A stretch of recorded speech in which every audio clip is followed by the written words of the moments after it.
1 45 24 20 20. On démarre avec Elisa ce soir. Bonsoir Elisa. Oui, bonsoir Eric. Bienvenue dans l'émission Elisa. Je vous remercie de nous accueillir. Alors on lâche pas, vous lâchez pas la lutte pour le gaz, enfin contre le gaz de schiste. On la relâche pas, mais en fait on a organisé un événement pour maintenir le lien de notre mobilisation entre les journées nationales de mobilisation contre le gaz de schiste des 16 et 18 avril dernier jusqu'au 10 mai prochain.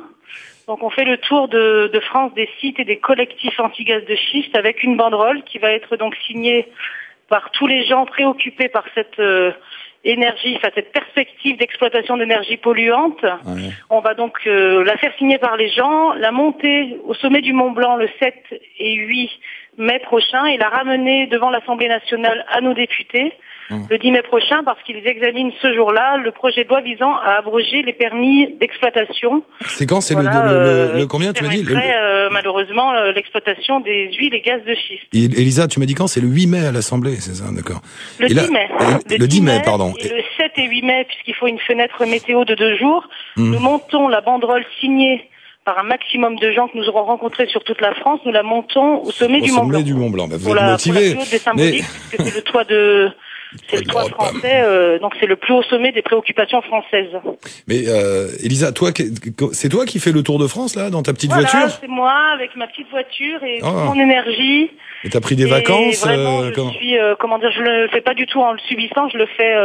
Je suis portée déjà par tous les gens qui m'attendent, et je suis portée par l'issue finale qui doit être un renoncement ferme et catégorique à cette exploitation. Mais tu habites où, toi, Elisa? Tu es d'où Moi, je vis en Savoie, donc j'avais eu le projet initial de monter la banderole au sommet du Mont Blanc, et ensuite il m'a paru complètement, c'était de la montée vierge comme ça au Mont Blanc. Bon, ça avait son importance et son impact médiatique, mais d'aller la faire signer, d'aller au devant des gens, de les rencontrer, de maintenir la mobilisation et de les faire signer. C'est-à-dire que ce sont les gens qui montent au Mont Blanc. C'est une symbolique très très forte. Et je tiens à insister sur la mobilisation citoyenne. Ce combat contre le gaz de schiste est une mobilisation citoyenne.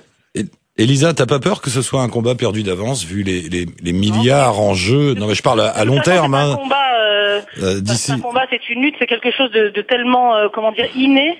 On ne peut pas accepter cette pollution supplémentaire.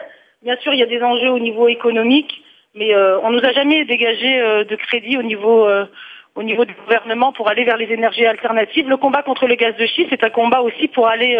non, mais ce que je veux dire, Elisa, je remets pas en cause le combat, mais tu sais bien, dans ces cas-là, comme il y a des milliards d'euros en jeu, il y a des compagnies énormes qui sont sur le coup. Il faut savoir que l'exploitation en gaz de schiste, c'est une exploitation qui est déjà ponctuelle.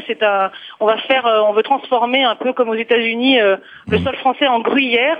On pique, on prélève, on se déplace, on pique, on prélève. C'est pas une exploitation qui est viable à long terme. Donc quelque part, elle est déjà obsolète avant même de commencer cette exploitation.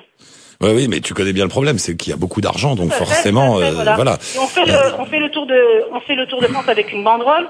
On est dans l'émotion, mais on est aussi entouré de gens qui parlent de façon technique. On n'est pas une joyeuse bande de copains qui faisons le tour de la France avec une banderole. Non, on est entouré de gens très compétents. On sait de quoi on parle et cette énergie-là, cette exploitation-là, on n'en veut pas et on ne l'aura pas. Le combat, il ne s'arrêtera qu'au renoncement final du gouvernement sur l'exploitation du gaz de schiste. Alors Elisa, c'est un combat qui prendra fin quand on renoncera totalement. On ne relâchera jamais la pression ni la mobilisation. Ouais, j'ai bien compris. Mais dis-moi, Elisa, attends, je te présente. On va aller au Canada 2 secondes. Je vais te présenter Suzanne Millette, qui est avec nous. Bonsoir, oui. Suzanne. Bonsoir. Bienvenue dans l'émission, Suzanne. Merci. J'espère que vous comprendrez mon accent du Québec. Eh oui. Et d'ailleurs, je salue tous les auditeurs de Radio-Canada qui écoutent l'émission le soir. Si vous désirez nous joindre, d'ailleurs, si vous écoutez Radio-Canada, envoyez un petit mail, le forum @radiofrance.com, on vous rappelle. Suzanne, t'es avec nous au téléphone parce que tu es vétérinaire. Oui, c'est ça. Et tu habites où au Québec? Alors, j'habite à Saint-Grégoire de Bécancour, dans la vallée du Saint-Laurent. C'est-à-dire l'endroit où les compagnies gazières entendent forer tous les puits pour l'extraction du gaz de schiste. Et tu as c'est un puits ou c'est une recherche, juste à côté de chez toi? Oui, exactement. Alors nous, à l'été 2009, la compagnie Junex du Québec s'est présentée chez notre voisin pour forer un puits vertical de gaz de schiste. On nous a avisé, mais les travaux étaient déjà commencés et ce puits de forage-là est à 130 mètres de notre demeure. Juste, c'est pas loin. Oui, et la voie de passage, la voie d'accès pour le site de forage est à 15 mètres de notre demeure. Et c'est comment autour de chez toi? Normalement, c'est plutôt la campagne, la nature?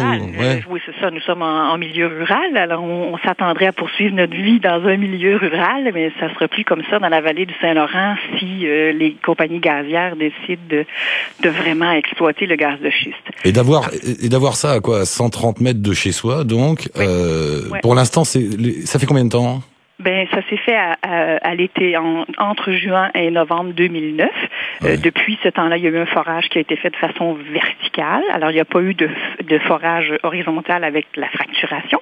Mais le problème, en fait, là, c'est que dans la vallée du Saint-Laurent, si les gens décident que cette exploitation va être faite, les gens confondent le gaz naturel traditionnel avec le gaz de schiste, là, parce que le gaz naturel traditionnel, il n'y en a pas partout, et c'est des logettes, c'est des poches, tandis que le gaz de schiste, il est dans des strates. Alors, les gens vont forer, les compagnies gazières vont forer à peu près à tous les 2 kilomètres.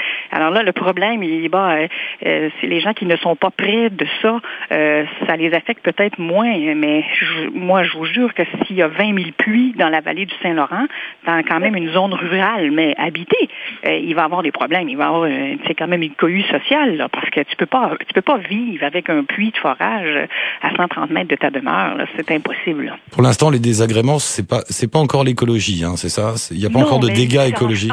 C'est ça. Pour moi, présentement, ça a été plus un dérangement physique, là. C'est la proximité du site, là. Mais en réalité, c'est un détail, en regard à tout ce qui pourrait être fait comme dommage en environnement avec une ressource, en fait, qui n'est pas renouvelable. On a beau dire, bon, écoute, il y a beaucoup de millions là-dedans, ça va engendrer beaucoup d'argent, mais oui, mais dans 10 ans, on aura détruit, en fait, tout le sous-sol de la vallée du Saint-Laurent, dans des terres hautement, c'est très riche, dans des terres agricoles, et on sera au même point. Ça veut dire, dans 10 ans, cette ressource-là ne sera plus renouvelable. Il faudra faire quoi? Alors, il faudra penser à des énergies alternatives, renouvelables. Alors, pourquoi on le fait pas maintenant? Est-ce qu'il y a des mouvements au Québec comme le mouvement que lance Elisa là en France? Est-ce qu'il y a des mouvements de citoyens comme ça? Oui, effectivement, mais c'est pas facile parce que évidemment le gouvernement Charest qui est présentement au pouvoir au Québec a l'intention d'aller de l'avant, et d'ailleurs il y a eu une commission des bureaux d'audience publique et là ils nous le disent en fait qu'il y a un quasi moratoire, mais il y en a pas de moratoire au Québec. Là. Il y a pas de quasi là, il y en a un ou il y en a pas, et présentement avec le BAP, ce que le BAP nous dit, c'est que il va avoir des recherches qui vont être faites avec les puits qui sont déjà forés, et ils vont en forer d'autres. Mais là, forer à nouveau, ça veut dire continuer de forer. Alors ça, c'est pas un quasi-moratoire, c'est on continue de forer, en fait. Là. Mais dis-moi, Elisa, mis à part le côté... attends, Elisa, bouge pas. Moi, je voudrais dire un mot à Suzanne. Oui, vas-y. Oui. Alors, Suzanne, moi, j'ai eu la chance de découvrir ta belle région en septembre 2006. J'ai eu la chance de remonter tout le Saint-Laurent, le parc du Saguenay, etc. Voilà, je suis très émue déjà d'être en relation avec toi. Oui. J'adore bien sûr votre accent et cette expression de cohue sociale. Voilà, alors nous, c'est ce qu'on veut générer. On veut générer une cohue sociale. Une chose qui est très important de dire au-delà le problème du gaz de schiste, c'est un problème européen, c'est un problème mondial. On a l'exemple aujourd'hui, un exemple terrible des États-Unis, le témoignage là de Suzanne du Canada. On ne veut pas ça. On va aussi œuvrer aujourd'hui au niveau européen. La banderole est reçue au Parlement européen, la banderole qui fait le tour de France. On nous accueille dans le Parlement européen jeudi soir prochain. C'est un problème européen. On veut aussi se rapprocher de la Pologne, et la Pologne qui a vendu 80% de son territoire pour le gaz de schiste, pour l'exploitation du gaz de schiste.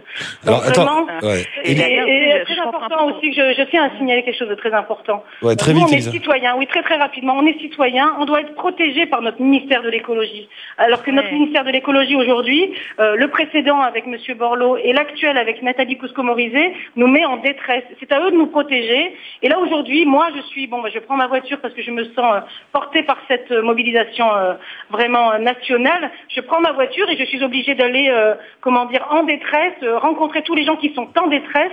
Et notre gouvernement, il doit prendre des mesures très rapides pour nous retirer, pour nous apaiser. Et on doit renoncer à cette exploitation. Elisa, voilà, elle parle beaucoup, Suzanne. On a du mal à l'arrêter, mais elle est motivée, on comprend. Elle est en colère. Qu'est-ce que tu veux? Elle est en colère. Attends, Elisa.